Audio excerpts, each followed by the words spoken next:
सुप्रभात। मैं जगेंद्र राणा। आज की हमारी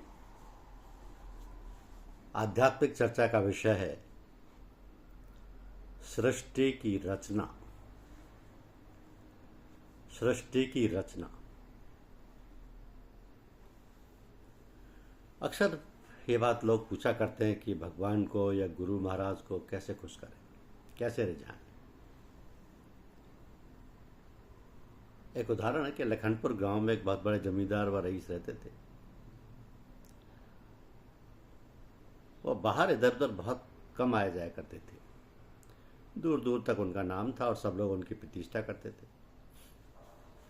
उसी गांव की एक छोटी सी बस्ती में एक बहुत निर्धन व दुर्बल चतुरी नाम का एक आदमी रहता था। वो बहुत गंभीर और सुशील था, सभी से बड़े प्रेम भाव से मिलता था। कभी किसी से किसी बात के लिए नहीं कहता था और ना कभी कुछ मांगता था। अपने रास्ते आता, सभी लोगों से राम नाम कहता और अपने रास्ते चला जाता। तो लखनपुर के दरवाजे से प्राय निकलता, जो कर सलाम करता और चला जाता। न भी कभी कुछ कहता, न पूछता, न मांगता, न जांचता। जमींदार साहब भी कुछ ना पूछते और न बात करते। इस प्रकार बहुत समय बीत गया। कभी कोई बातचीत किसी प्रकार की नहीं हुई। एक बार चतुरी बीमार पड़ गया, तो बीमारी के कारण वो घर से भी नहीं निकल पाया। कई दिन हो गए, तब जमींदार साहब को याद आने लगी कि एक आदमी रोज यहाँ से निकलता था और बड़ी अधीनता से सलाम करता था। क्या कारण है कि वह कई दिन से नहीं आया? लोगों से पूछताछ की, वो आदमी कौन था, कहाँ रहता था, इधर कई दिनों से क्यों नहीं आया। बड़े आदमियों की बड़ी बात। नौकर चाकरों ने खोजबीन की तो पता चला कि वो पास की ही बस्ती का रहने वाला है। बेचारा बहुत गरीब है और आजकल बीमार पड़ गया है। यह सुनकर तो जमींदार साहब बेचैन हो गए। फौरन अपने आदमी भेजकर उसका हालचाल मंगवाया और उसकी दवा का प्रबंध किया। डॉक्टरों के कहने के मुताबिक खाने पीने का प्रबंध किया और खुद भी देखने गए। उनके घर पहुंचने पर चतुरी को बड़ा कष्ट हुआ कि इतना बड़ा आदमी उस टूटे फूटे घर में आए। इनकी क्या खातिर तवज्जो की जाए, मगर वो तो खुद ही खातिर तवज्जो करने आए थे। बड़े प्रेम से चतुरी से हालचाल पूछा और कुछ रुपए दिए। चतुरी ने इनकार किया, मगर उन्होंने आत्मीयता से कहा तो चतुरी मजबूर हो गया और उसने उनकी बात मान ली। नौकरों को जमींदार साहब ने खूब ताकीद की कि दवा वगैरह में किसी प्रकार की कमी नहीं आने पाए। बात यह थी कि चतुरी ने कभी किसी प्रकार की मांग जांच नहीं की थी और ना कभी अपने कोई मतलब की बात की। जब निकलता, झुककर सलाम करता और चला जाता। इससे जमींदार के दिल पर बहुत प्रभाव पड़ा कि इतना गरीब आदमी और इतने दिनों से आता जाता है, पर कभी किसी प्रकार की बात नहीं की, ना कुछ मांगा, ना जांचा, यहाँ तक कि कोई और बात भी नहीं की। इसका मतलब ये हुआ कि जब हम दुआ, बंदगी, अनुनय विनय और पूजा पाठ निष्काम भाव से करते हैं, चाहे जैसा दुख तकलीफ आ जाए, पर कभी ये प्रार्थना या दुआ नहीं करते कि हम ठीक हो जाएं और हमारी ये तकलीफ और ये कष्ट दूर हो जाएं। यदि हमारी प्रार्थना, पूजा पाठ और विनय बराबर चलती रहे, बिल्कुल निष्काम और निस्वार्थ भाव से, तो परमपिता परमात्मा ऐसे भक्तों पर रीझ जाते हैं। उनके अहेतु की दया और कृपा की तरंगें बड़े वेग से उठने लगती हैं और वे भक्त के सभी कष्टों को दूर करने के लिए उस तरफ दौड़ने लगती हैं। इन्हीं को रिद्धि सिद्धि कहते हैं। तो वह ऐसे भक्तों के पीछे हाथ जोड़े खड़ी रहती है और ना चाहने पर भी वह उनके लिए समय पर उनकी जरूरत की सभी बातों को पूरा करती है। क्यों ना करे? परमात्मा की दया और कृपा का वेग उन्हें मजबूर करता है कि वह ऐसे भक्तों की सारी जरूरतों को पूरा करे। ये तरीका है भगवान को रिझाने का, परमपिता परमात्मा को खुश करने का, उनकी दया कृपा को अपनी ओर फेरने का। बिल्कुल सरल, सीधा और सादा। कहते हैं कि ना तालिबी होता ना मतलूबी होता, अगर अपने जलवे को रखता निहातू। प्राय लोग पूछने लगते हैं कि भगवान ने सृष्टि की रचना क्यों की। भगवान ने सृष्टि की रचना क्यों की? वे क्यों का प्रश्न बड़ा अटपटा है। प्रत्येक उत्तर मिलने पर भी क्यों का लगना बंद नहीं होता। तो भला भगवान की बात का क्या उत्तर दिया जाए? ये तो उसकी इच्छा है। फिर वही प्रश्न की इच्छा क्यों करता है भगवान? वह तो निरी कहलाता है। निरी माने इच्छा रहित। यदि मनुष्यों की भांति भगवान भी इच्छा करने लगे तो मनुष्य और भगवान में अंतर क्या रह जाएगा? किंतु विचार करने पर यह निष्कर्ष निकलता है कि मनुष्य की इच्छा और भगवान की इच्छा में बहुत अंतर है। मनुष्य में अनेक प्रकार की इच्छाएं होती हैं। इन इच्छाओं का वर्गीकरण करने पर ऐसा लगता है कि इच्छाओं का स्रोत तो एक ही है, किंतु अलग अलग विषयों की इच्छाएं अलग अलग होती हैं। ऐसा प्रतीत होता है कि इच्छाएं अनेक प्रकार की हैं, पर वस्तुतः ऐसी बात नहीं। मनुष्य शरीर में अंतःकरण है और यह अंतःकरण ही हमारे शरीर का संचालन करता है। यद्यपि यह सही है कि इसके पास भी अपनी शक्ति नहीं है। शक्ति तो आत्मा से आती है और उसी शक्ति से अंतःकरण को शक्ति प्राप्त होती है। अब तनिक अंतःकरण को देखिए कि अंतःकरण है तो एक ही, पर इसके कार्य करने की शैली 4 भागों में विभक्त है। मन, बुद्धि, चित्त और अहंकार। अब कोई भी छोटे से छोटा कार्य अंतःकरण के सक्रिय हुए बिना नहीं रहता।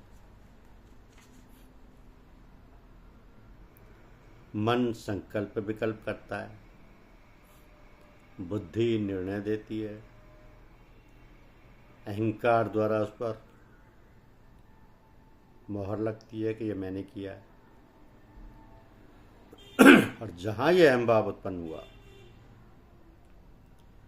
कि चित्त में उसका संस्कार अंकित हो गया। भला विचारों का ये चित्त कितना विशाल है, जहां जन्म जन्मांतरों के संस्कार अंकित रहते हैं। अब जो संस्कार अंकित हैं वही वृत्तियों के रूप में निकल कर हमारे शरीर की गतिविधियों का संचालन करते रहते हैं। ये संस्कार अपनी बारी आने पर आते जाते हैं और इनका भोग होता रहता है। योग दर्शन में कहा है कि योगश्चित वृत्ति निरोध है। योग से चित्त वृत्तियों का निरोध होता है। जब चित्त वृत्तियों का निरोध हो जाता है तब दृष्टा अपने स्वरूप में, या यूं कहिए भगवान में स्थित हो जाता है। ये यूं ही छोटी सी बात आत्मा की, जिसका आधिपत्य इस छोटे शरीर यानी पिंड पर है।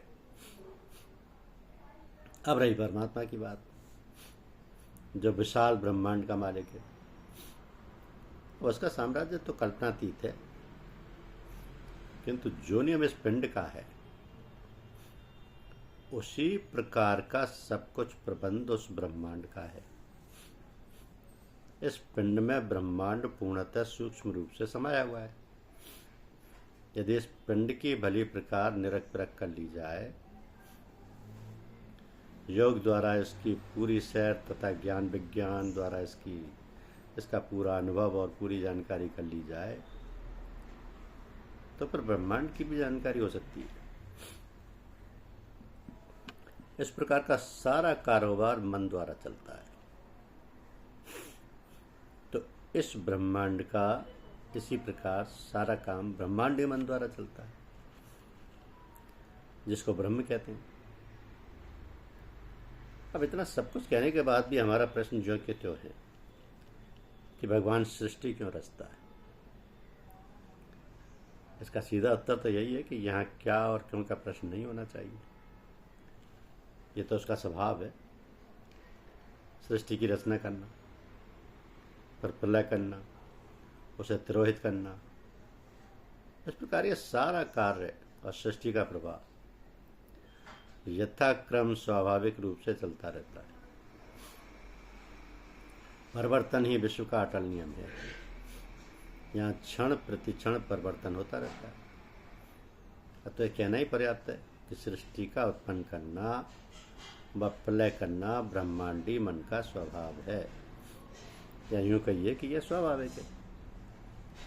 किंतु यह स्वाभाविक प्रक्रिया किसी जड़ प्रकृति या अचेतन सत्ता में अपने आप नहीं होती, वरन यह परम चेतन सत्ता की सत्ता जिसकी हम कल्पना नहीं कर सकते अपनी ही गतिविधि है।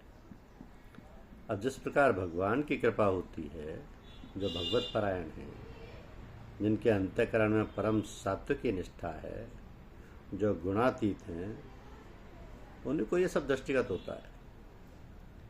तो अपनी तो ये कोरी कल्पना मात्र है, कहाँ तक सही है गुणीजन जाने। तो समझे, परिवार साधारण था, ये इनके इन प्रकार इन रोजी रोटी घर वालों को मिल जाती थी, मोटे कपड़े शरीर ढकने को थे। तो निर्धन पर नाम था करोड़ीमल। 2 लड़कियां, 1 लड़का, पत्नी और स्वयं, बस इतना ही परिवार था। वे एक ऑफिस में क्लर्क थे। लड़का सबसे बड़ा था और उसके बाद 2 लड़कियां थी। तो लड़के को पढ़ाया लिखाया और ईश्वर की ऐसी कृपा हुई कि उसे नौकरी भी मिल गई। एक्साइज इंस्पेक्टर हो गया लड़का। बड़ी लड़की भी एमए पास करके शायद नौकरी हो गई होती या नौकरी लगने वाली थी। तब तक देवगति ऐसी हुई कि करोड़ीमल की नौकरी छूट गई। अब तो कठिनाई सामने आ गई। बस केवल लड़के की आमद नहीं रह गई और लड़की थी विवाह योग्य। मोहल्ले पड़ोस वाले टोकते कि लड़की सियानी हो गई है, अब तो उसकी शादी कर देनी चाहिए। लड़की की माँ बहुत सीधी थी, नाम था सुखी देवी। सुख तो बेचारी को देखने को भी नहीं मिला था। हाँ, जब कभी माँ बाप के पास रहती थी तब तो खाने पीने को भी अच्छा मिल जाता और कामकाज भी ज़्यादा नहीं करना पड़ता था। लेकिन जब से ससुराल आई थी तब से तो बस कामकाज से ही पाला पड़ा था, ना कहीं आना न जाना। लड़का था माँ बाप का इकलौता, और इस कारण माँ बाप प्यार भी खूब करते, बहनें भी खूब चाहती थी। आखिर भाई जो था, और भाई भी अकेला, फिर सबसे बड़ा। तो लड़के का विवाह हो चुका था और 1-2 बच्चे भी हो गए थे। तो जैसा कि आजकल का समय है, बहुएं ज़्यादातर अपने सास ससुर से कतराती हैं और अपने पति को इस प्रकार सिखाती पढ़ाती हैं कि बस माँ बाप से कतई रिश्ता ना रखो, बस हमारी सीटी पर चलो, जो हम कहें सो करो, सारा पैसा हमारे हाथ पर रखो, आखिर हमारे साथ ब्याज हुआ है इसलिए उन पर हमारा हक ठहर। तो रोज़ रोज़ इस प्रकार सिखाने पढ़ाने से लड़के का दिमाग बदलने लगा और एक ख्याल भी सताने लगा कि अब पूरी गृहस्थी का बोझ हमारे ही ऊपर आ गया है। कभी कभी माँ बाप पर उसकी झाड़ फटकार भी पड़ने लगी। माँ बाप सोचते हैं कि बेटा है, मेहनत करता है, थका मांदा दफ्तर से आता है, काम करते करते ऊब जाता है, इसलिए उसकी बात का बुरा नहीं मानना चाहिए। कुछ दिन इसी प्रकार गाड़ी चलती रही, पर अब कभी कभी लड़का ज़्यादा झुंझलाने लगा और उन्हें गाली बकने लगा। तब बेचारा बाप नौकरी की तलाश करते करते थक गया, शरीर दुर्बल हो गया था, दिमाग भी कभी कभी पागलों जैसा हो जाता था। झाड़ फटकार गाली गुप्तारी तो सुनता ही था अपने बेटे की। एक दिन बेटा मारने पर आमदा हो गया। आखिर बाप ही ठहरा, धैर्य का बांध टूट गया। बेचारा परेशान होकर एक महात्मा जी के पास गया और फूट फूट कर रोने लगा। महात्मा जी से काफ़ी दिनों की जान पहचान ही ना थी, बल्कि करोड़ीमल उनको अपना गुरु भी मानते थे। तो जब करोड़ीमल उनके सामने रोने लगे तो उन्होंने पूछा, क्या बात है बेटे? वो बोला, बेटा गाली गलौज तो करता ही था, जो मैं सह लेता था, लेकिन आज तो वह मारने दौड़ा, क्या करूं, अब सहा नहीं जाता। महात्मा जी बोले, बेटे घबराओ नहीं,